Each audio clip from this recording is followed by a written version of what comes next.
안녕하십니까. 미래산업팀 김두현입니다.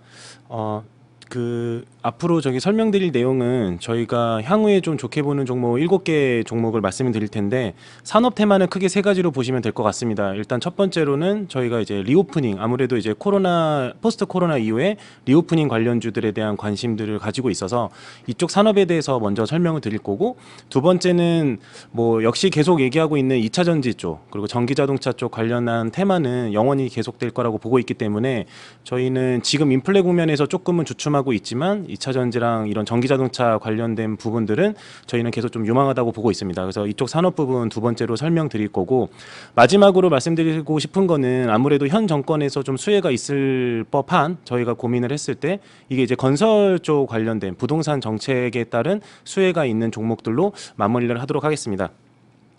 일단 글로벌 리오프닝 관련해서 먼저 설명을 좀 드리면, 아무래도 이제 코로나 백신 접종률이 굉장히 좀 높은 상황으로 나타나고 있죠.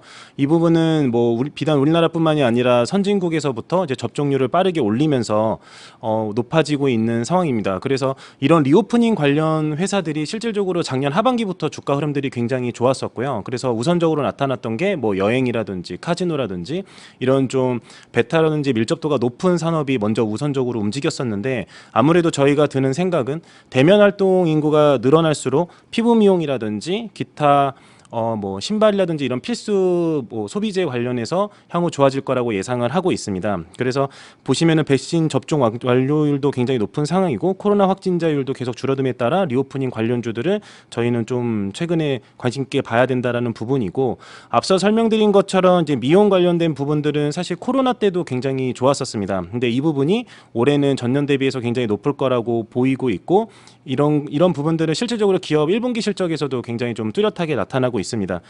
최근에 이제 미용 트렌드를 이끌고 있는 거는 이제 비친습이라고 해서 어떤 뭐 칼이라든지 이런 부분을 대는 게 아니라 이제 주사랑 기타 이런 시술로 들어가는 부분을 비친습이라고 보시면 되는데, 이런 부분들이 아무래도 선진국에서부터 굉장히 좀 폭발적인 수요를 이끌고 있는 상황입니다. 그리고 이런 리오프닝 국면을 맞이해서 아무래도 뭐 관련된 서비스라든지 이런 것들도 확대될 거라고 보고 있고요. 그래서 이 밑에 있는 이 아래쪽 부분이 미국이라든지 이런 북미 쪽 관련된 소비랑 현재 트렌드라고 보시면 됩니다. 그래서 굉장히 높은 상황으로 우상향을 나타내고 있고요. 그리고 설명드리고 싶은 거는 어쨌든 필수 소비재, 그러니까 저희가 흔히 얘기하는 이제 옷이라든지 아니면 신발이라든지 이런 관련된 부분들은 코로나 이후에 대면 활동이 늘어남에 따라서 뭐 굉장히 수요가 좋아질 거라고 보고 있고요.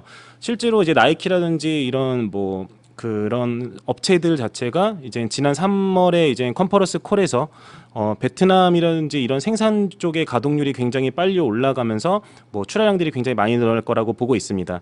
그래서 저희는 이런 필수 소비재 관련된 업체들도 좀 집중해서 봐야 된다라고 말씀드리고 싶고요. 그래서 종목을 좀 위주로 설명을 드리겠습니다. 제이시스 메디칼 우선 말씀을 드리면, 2022년 저희가 매출이랑 영업이익을 뭐 이렇게 추정을 하고 있고, 이에 따라서 목표 주가 11,000원을 예상을 하고 있습니다. 사이노슈어라고 하는 회사를 조금 낯설게 생각할 수 있는데, 이제 북미라든지 글로벌 그런 피부 미용 유통 업체 중에서는 1위 기업이라고 보시면 되고요. 여기 업체향으로 나가는 제품이 이제 포텐자라고 하는 제품입니다. 항상 피부 미용 쪽 관련된 업체들을 설명을 드릴 때 저희는 투자자분들이 이해하기 좀 되게 힘드실 수는 있어요. 그래서 하이프라든지 RF라고 하는 이런 용어들에 대해서 그냥 쉽게 이해를 하시면, 이런 제품들은 향후에 소모성 매출이 발생되는 제품들이다. 그럼 결국에 이런 관련된 제품들이 현재 런칭이 많이 됐다라는 거는 향후에 소모성 매출이 많이 발생될 거라는 약간 선수주 개념으로 이해하시면 되고요. 그러면 결국에는 이런 장비들이 많이 깔려서 소모성 매출이 올라간다라는 거는 당연히 기업의 이익률이 향후에 좋아질 거다라고 예상을 할 수 있습니다. 그래서 클래시스라든지 제이시스 메디칼, 뭐 루트로닉, 이루다 이런 소모성 매출을 발생하는 업체들의 주가 흐름들을 보면 실질적으로 숫자가 나올 때보다는 이런 RF 장비랑 하이프 장비를 런칭을 했을 때 주가 흐름이 더 좋았다라는 거죠. 그래서 지금 보면 제이시스 메디칼도 처음에 저희가 얘기했던 350대보다 550대로 상향이 된 국면에서 저희는 지금 현재 주가는 충분히 우상향할 수 있는 여지가 있다라고 보고 있고요.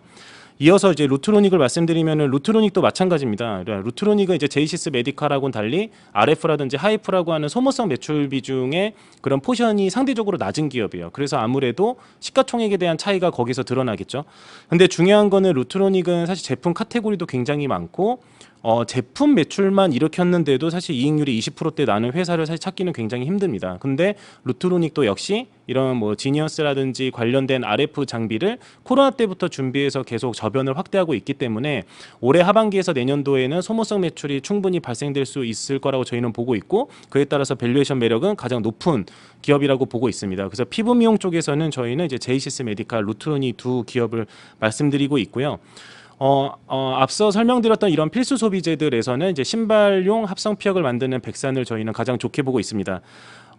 이슈를 한 가지 말씀드리면, 작년도 10월 달에 저희가 생각해 보면 베트남 지역의 셧다운으로 인해서 모든 제품 생산들이 굉장히 좀 딜레이가 됐었어요. 그래서 뭐 나이키라든지 아디다스라는 업체들의 신제품 스케줄들도 어느 정도 조정들이 일어났었고, 이런 부분들이 이제 올해 1분기부터 이연돼서 발생을 하면서 사실 1분기 실적도 굉장히 잘 나왔지만 이 업체들의 특징은 1분기보다 1분기에 이어서 2분기, 3분기로 갈수록 좋아질 여지가 있다라는 거고, 이런 어떻게 보면은 이제 OEM, ODM 업체들의 사이트 특성이 이제 베트남이라든지 인도네시아 해외에 있는 특성상 환 노출이 굉장히 높습니다. 그래서 이 얘기를 반대로 보면 환 베이스가 굉장히 높기 때문에 환 차익이나 이런 관련된 부분들도 충분히 2분기, 3분기에 나타날 수 있어서 애널리스트들이 추정하는 숫자들보다 또 높게 나타날 여지가 있다라고 보고 있습니다. 그래서 백산의 경우에는 신발용 플러스 뭐 차량이라든지 기타 이런 합성 피혁에 따른 매출이나 수주 상황이 굉장히 좋기 때문에 저희는 이제 리오프닝 관련해서도 이제 백산을 같이 말씀드리고